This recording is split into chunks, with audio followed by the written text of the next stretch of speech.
Hello. Today we're going to read The Tale of Mrs. Tiggy-winkle by Beatrix Potter. Oh, do you want to join us? There you go, there you go. Oh, oh, oh, oh. Okay. Now, oh, you want your hat off. Okay. How are you, Teddy? You ready? Good.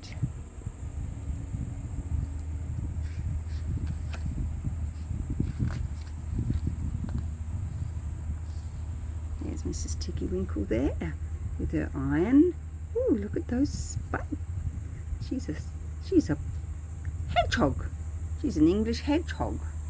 We don't have hedgehogs in Australia, do we? We have spiny anteaters.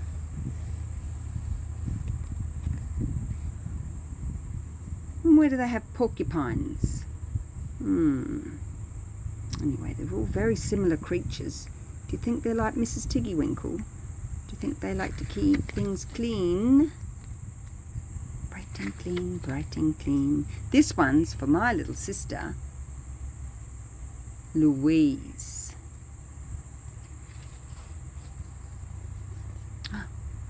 Once upon a time, there was a little girl called Lucy who lived at a farm called Little Town. She was a good little girl, only she was always losing her pocket handkerchiefs. One day, little Lucy came into the farmyard crying. Oh, she did cry so. I've lost my pocket hankin. 3 hankins and a penny. Have you seen them, Tabby Kitten? The kitten went on washing her white paws, so Lucy asked the speckled hen, Sally Henny Penny, have you found 3 pocket hankins? But the speckled hen ran into the barn, bucking. I go barefoot, barefoot, barefoot. And then Lucy asked Cock Robin, sitting on a twig, Cock Robin, have you seen my... No. He looked sideways at Lucy with his bright black eye, and he flew over a stile and away. Lucy climbed upon the stile and looked up at the hill behind Little Town. A hill that goes up, up into the clouds as though it had no top. And a great way up the hillside she thought she saw some white things spread upon the grass.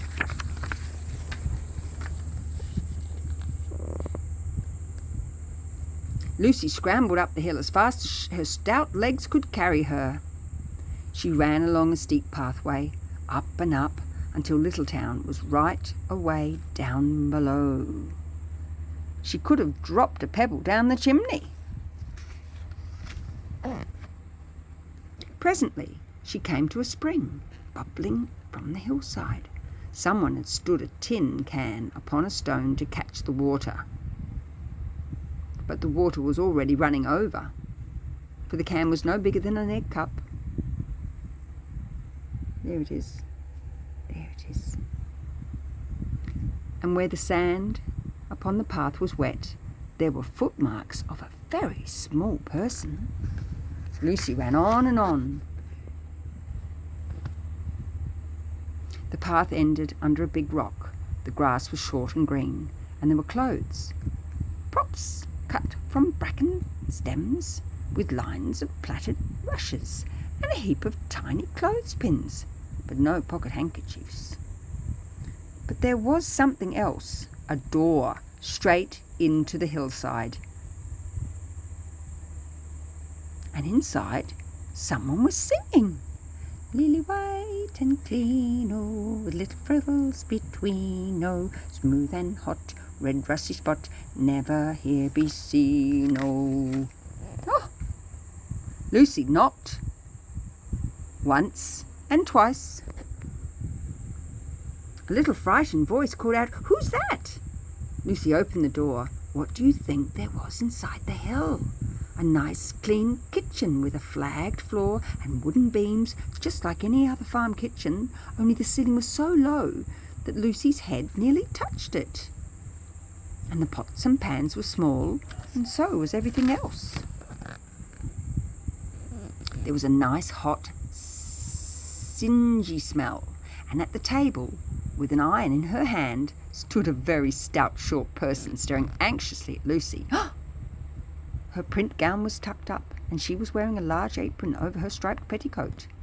Her little black nose went sniffle, sniffle, snuffle, and her eyes went twinkle, twinkle, and underneath her cap, where Lucy had yellow curls, that little person had prickles.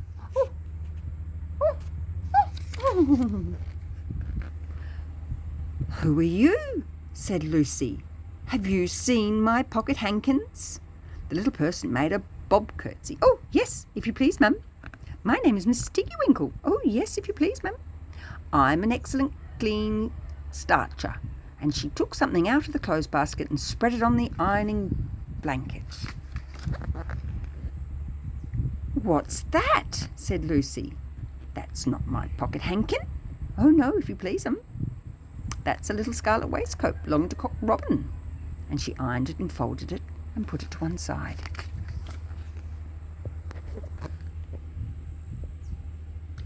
Then she took something else off a clothes horse. "That isn't my pinnies," said Lucy. "Oh, no, if you please, 'em. That's a damask tablecloth belonging to Jen Wren.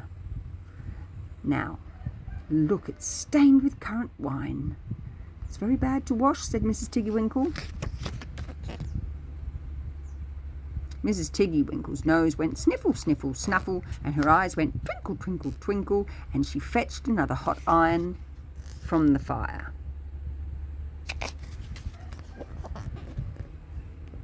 "There's one of my pocket hankins," cried Lucy, "and there's my pinny."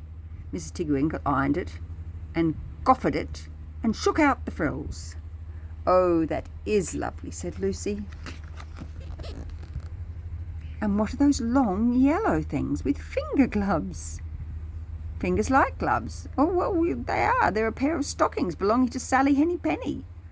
Look how she's worn their heels out with scratching in the yard. She'll very soon go barefoot," said Mrs. Tiggy-winkle.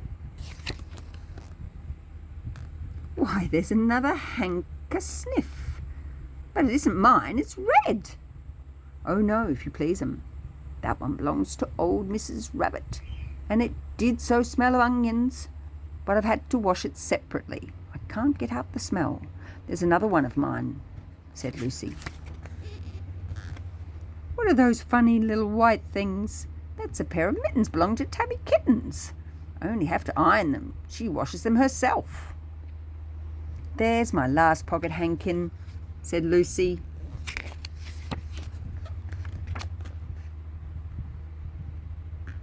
"What are you dipping in the basin of starch?" "They're little dicky shirt fronts belonging to Tom Titmouse, most terribly particular," said Mrs. Tiggy-winkle. "Now I've finished my ironing, I'm going to air some clothes." "What are those dear soft fluffy things?" said Lucy.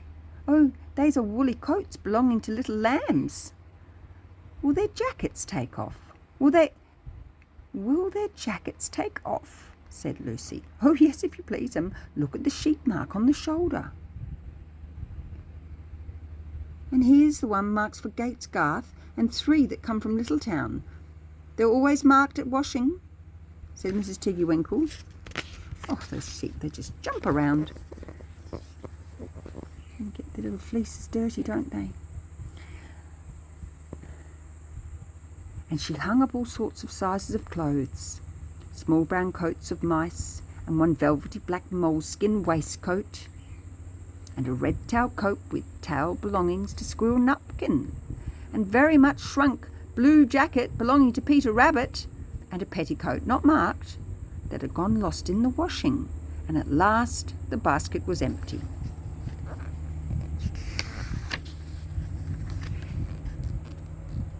Then Mrs. Tiggy-winkle made tea, a cup for herself and a cup for Lucy. They sat before the fire on a bench and looked sideways at one another. Mrs. Tiggy-winkle's hand, holding the teacup, was very, very brown and very, very wrinkly with the soap suds.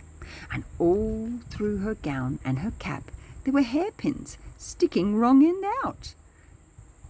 So Lucy didn't like to sit too near her. You enjoying that, darlings? Oh, yes, yes, yes, yes, yes. Then, when they had finished tea, they tied up the clothes in bundles, and Lucy's pocket handkerchiefs were folded up inside her clean pinny and fastened with a silver safety pin. See? And then they made up the fire with turf and came out and locked the door and hid the key under the door sill. Then away down the hill trotted Lucy and Mrs. Tiggy-winkle with the bundles of clothes. All the way down the path, little animals came out of the fern to meet them, and the very first they met were Peter Rabbit and Benjamin Bunny. Oh, there's those rabbits, glad to have their clothes back all nice and clean. And she gave them their nice clean clothes, and all the animals and birds were so very much obliged to dear Mrs. Tiggy-winkle. She did so enjoy it though, didn't she, eh? So that at the bottom of the hill, when they came to the stile, there was nothing left except Lucy's one little bundle. Lucy scrambled up the stile with the bundle in her hand, and then she turned to say good night and to thank the washerwoman. But what a very odd thing! Mrs. Tiggy-winkle had not waited either for thanks nor for a washing bill. She was running up that hill, and where was her white frilled cap and her shawl and her gown and her petticoat? Oh! Look! How small she had grown, and how brown and covered with prickles. Why, Mrs. Tiggy-winkle was nothing but a hedgehog.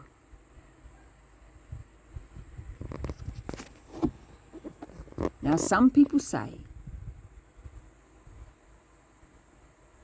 that little Lucy had been asleep upon the stile.